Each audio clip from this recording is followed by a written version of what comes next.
Archaludon EX from Surging Sparks is the card that got me into competitive play, so it's been my favorite deck to run since I began. The first deck I made was very similar to what is now considered the Archaludon deck, though at the time this meta option was still on the rise and not fully realized. Aside from Archaludon itself, the deck had Pokestop, Lumineon V for supporter search, Radiant Greninja for draw power, Lost Origin Banette so I could reuse supporters, canceling Cologne to get around defensive walls. Archaludon had it all. We had it all. And I reveled in the glory of accidentally picking a meta deck before I even realized it was good.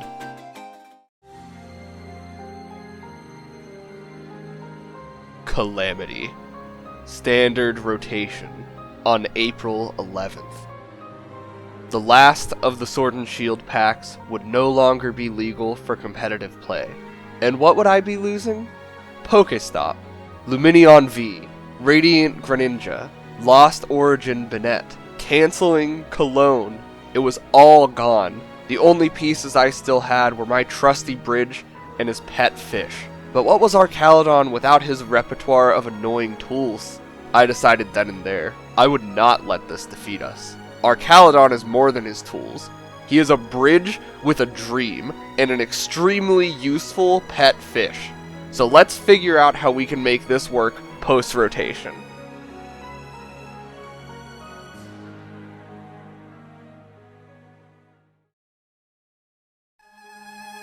Yes!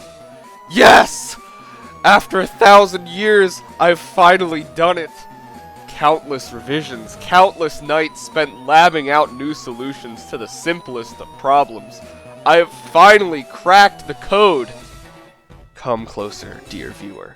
Come with me as I share the forbidden fruits of scientific discovery and limitless TCG.com.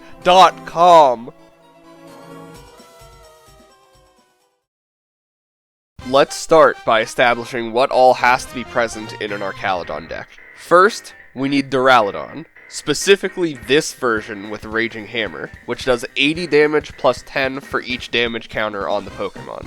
Then, we need Archaludon EX, of course, which immediately pulls 2 energy from the discard pile upon being evolved.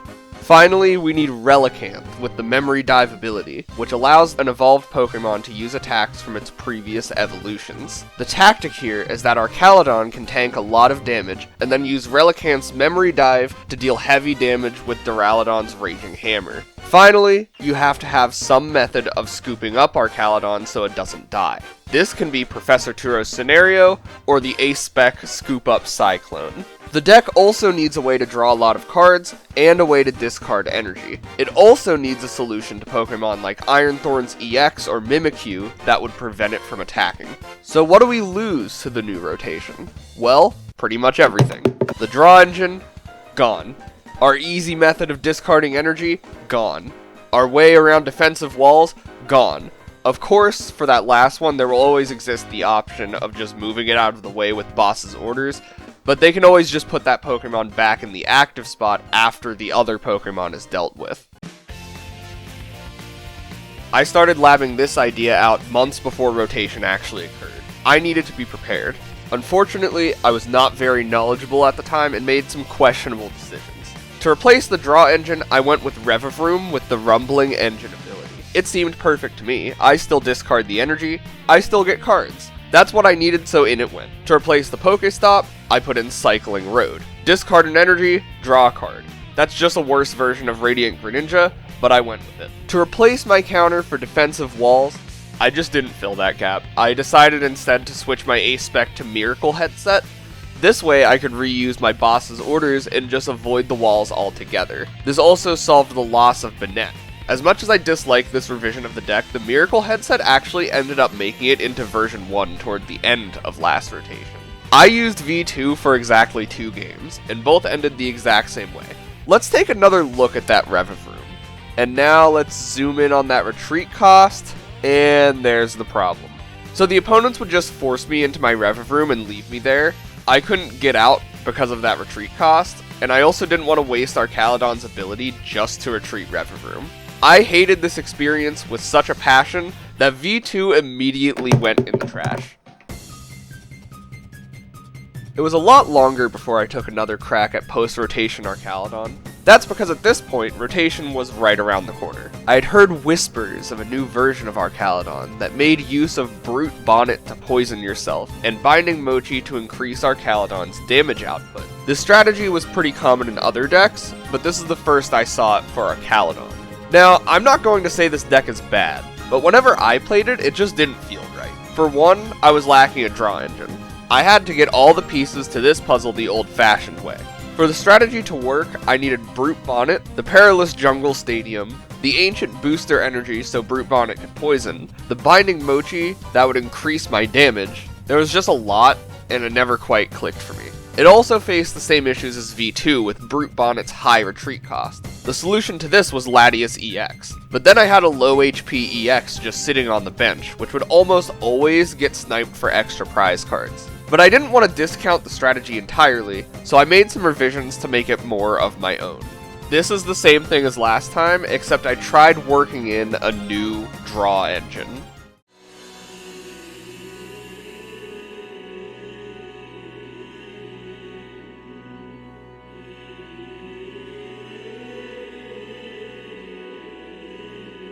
This deck had a 2-2 line of Dunsparce and Dunsparce with Runaway Draw, which made it reusable. I liked this idea, but I felt it wasn't great in this deck. It was difficult to get Dunspace back into play, and I found that my bench would quickly run out of space. Ironically enough, it was now even harder to get all the pieces I needed.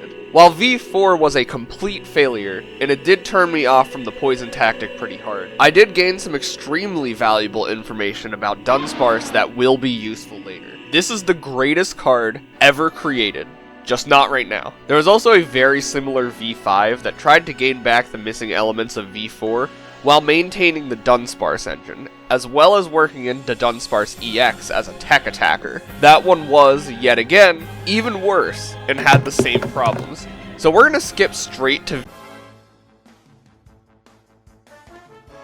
Journey Together is out by this point, and I am starting to lose my mind. I needed to try something radical. Now, it was time to try Archaludon with Hop Zacian. This was a combo I was looking forward to, apparently alongside everyone else on the face of the planet. This one's just a pre-built option in TCG Live now. Hop Zacian needed the same amount of energy to set up as Archaludon, but did way more damage. So the idea was to use Archaludon as a support to set up Zacian. Sadly, with Archaludon no longer as the main attacker, it was time for him to bid farewell to his trusty fish. But I was confident about this one, and better yet, I had all the cards I needed to test it out in person thanks to all those pre-releases I went to. So here's what I did. Duraludon and Archaludon EX were of course still present. I ran 3 Hop Zacian, Hop Snorlax, and the whole Hop suite. Zacian was taking the wheel in this version of the deck, and Archaludon would make sure it was everyone else's problem. I also had a Metal Bridge Archaludon to allow my Zacians to switch between one another and circumvent the condition on Brave Slash. I even tested it out on TCG Live first and was met with great success.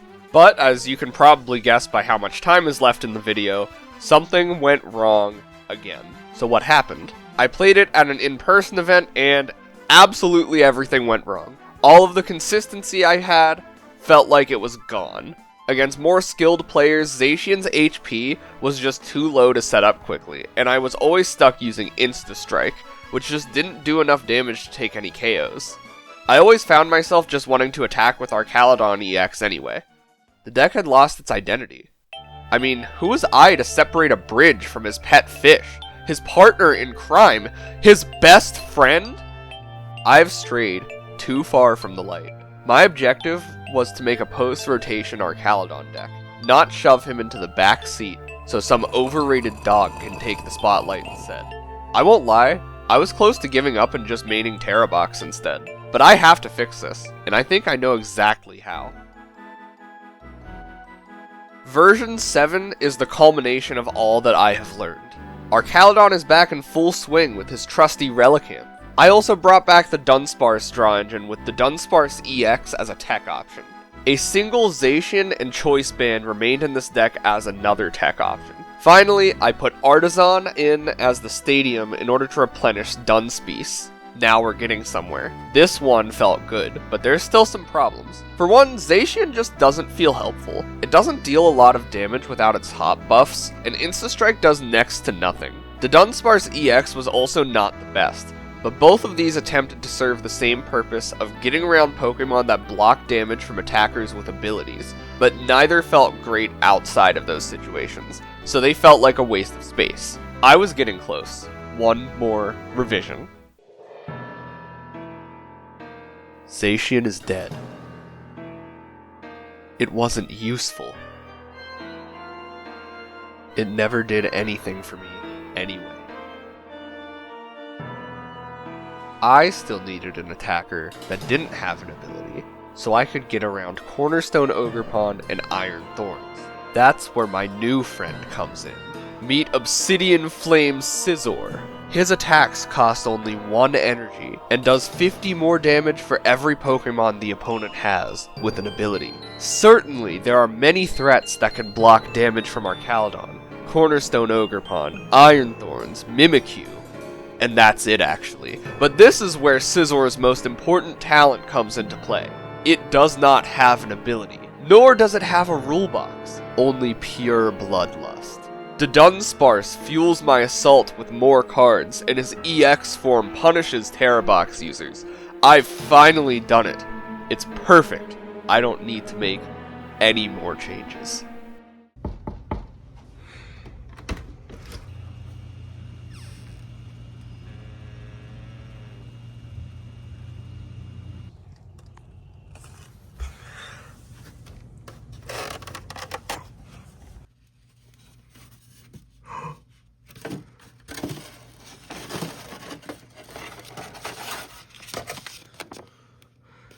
Shmeeb, if you ever want to see Dunsparce again, you must change your draw engine.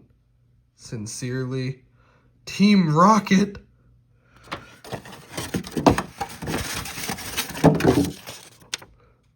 No! Colorless Pokemon in play have no abilities.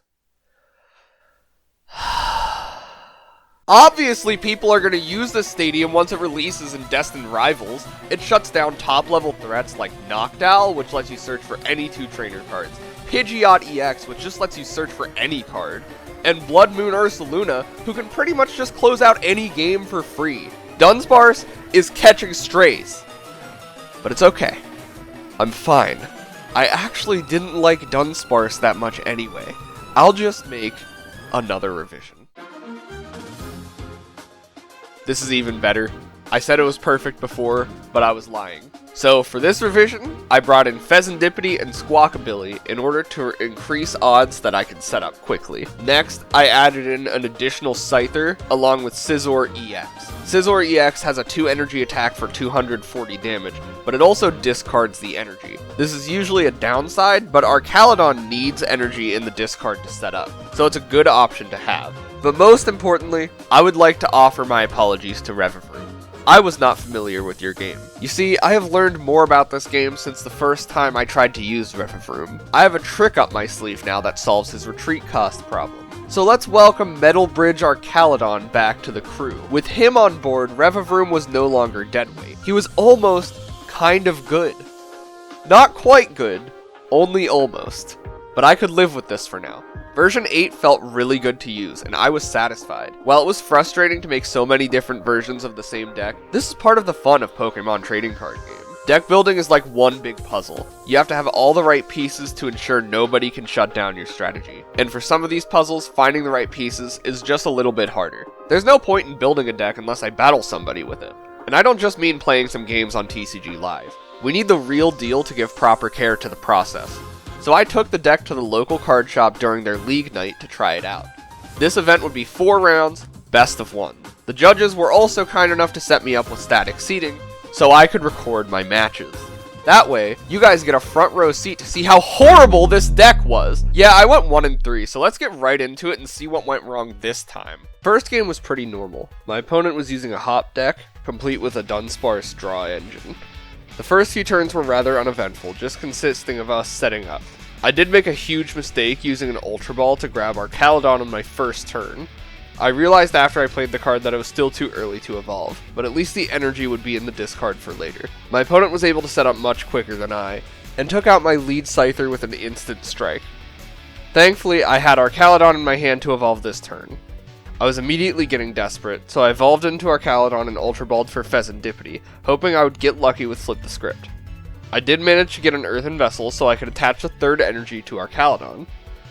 My opponent then scooped Zacian, giving me a taste of my own medicine and getting a fresh Zacian onto the field. I had almost nothing I could do on my turn, so I decided to just use a counter catcher to take out the Hop Snorlax. My opponent continued building up chip damage on the board while I was struggling to get anything helpful into my hand. This was when he pulled out my arch nemesis, Hop's Cramorant.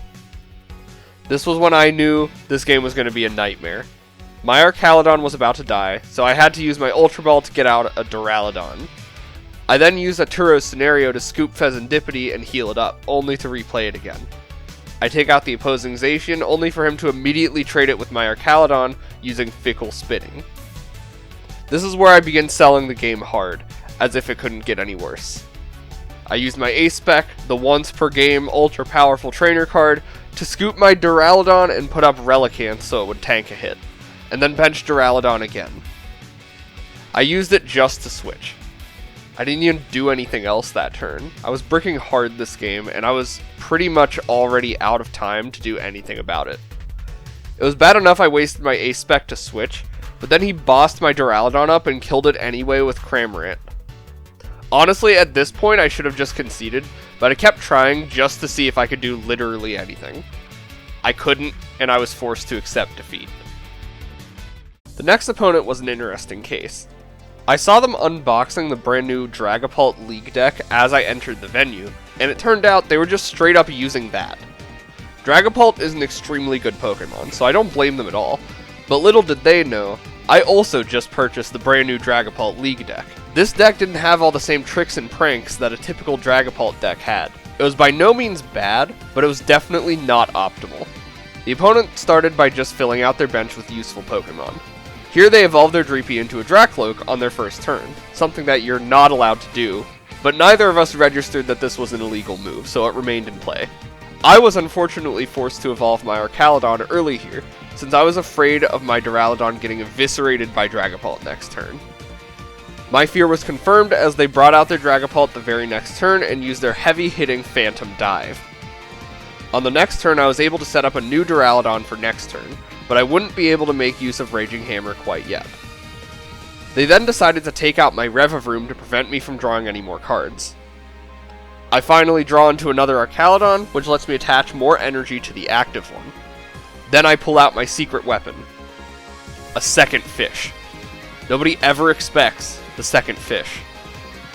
Finally, I was able to attack, and I had everything I needed to shut down their entire game. Archaludon had 200 damage on it from the previous Phantom Dive, meaning Raging Hammer would deal 280 damage. By using Black Belt training, I can push that up to 320 damage, exactly enough to one-shot a full HP Dragapult. Yes, I did include the supporter specifically for that reason.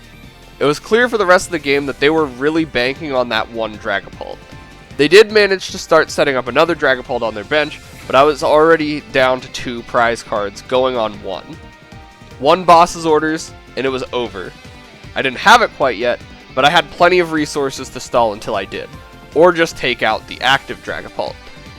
They continued to stall by switching into yet another Dragapult, but when they attacked with the 70 damage Jet Headbutt, it was clear that they had run out of steam. There wasn't any fire energy left in their deck.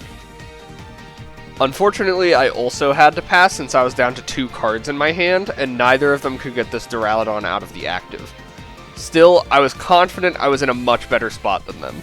We passed for a couple more turns, as they are still out of resources, and I was simply waiting to draw into mine. I finally draw into another Archaludon, and close out the game. This would be my only victory of the night. From the moment I sat down, I could tell the person sitting across from me meant business. You can always tell just by the way someone handles their cards. I mean, just look at this hand-sifting technique. I didn't let that intimidate me, though. I would still be able to come out on top. Okay, I'm cooked. To make matters worse, he summons the Forsaken Plant on his first turn. For those who aren't in the know, this innocent-looking plant is actually the spawn of the devil himself. For a whopping 0 energy, he can completely prevent the opponent from using any item cards. I'm sure you can see where this is going. For the first 10 minutes of the game, I just sat there waiting to stop being item locked because I couldn't draw into anything I could actually use.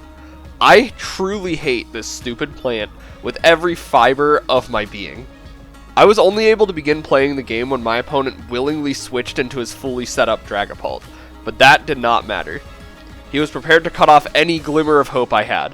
First, he used Hyper Blower Iron Bundle, forcing me to switch into another one of my Pokemon. Little did I know, my selection would not matter. He plays Hawlucha, putting 10 damage on my Archaludon and Duraludon. His Monkey Dory then moves 30 damage from his Dragapult onto my Archaludon. He finishes this combo by using Boss's Orders to move my Archaludon back into the active. This put Archaludon at just low enough HP to die in one hit. Between this and the Badoo, I just decided to scoop. It wasn't that it was impossible to make a comeback, but that last turn had broken me. I was too flabbergasted to continue. To make matters worse, my fourth opponent seemed to have tailor-made their deck specifically to counter mine. My opponent flipped Cornerstone Ogerpon on the first turn, and I'm thinking this could be literally anything. I had absolutely no information to go off of. Then he pulls out Honedge. What does Honedge even do? I guess I'd have to find out later. Right now, I was worried about how bad my hand was. Turns went by, and I could barely get anything going. This is when I learn what Aegislash does. It cannot take any damage from EX Pokemon. Thanks to some generously shared intel from my opponent, these were also the only Pokemon in his entire deck. I'll spare you the details because it was a long and drawn out game. Scizor couldn't survive long enough, and as the only Pokemon that could deal damage in my entire deck, he had all the power to keep chipping away at me. So that is how the tournament with my perfected post-rotation Archaludon deck went. Anticlimactic, unceremonious, devastating. I could come up with more adjectives, but you get the point. I shamefully walked out of the venue knowing all of my effort was for nothing.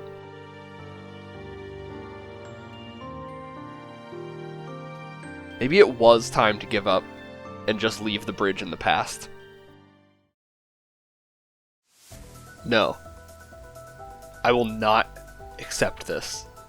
I will not let Archaludon be defined by the horrors wrought by the newest rotation. He is more than his repertoire of annoying tools. I expected to come out of this whole experience being able to give you all the answers. I know now that never would have been the case. I am not the best deck builder. I make unrecoverable mistakes often. I have trouble containing my rage towards small plants from time to time. But this puzzle is incomplete, and I'm in too deep to quit when I'm so close to finding how all the pieces connect. So I'll be getting to work on the next revision. After all, a failure is only a bridge to victory.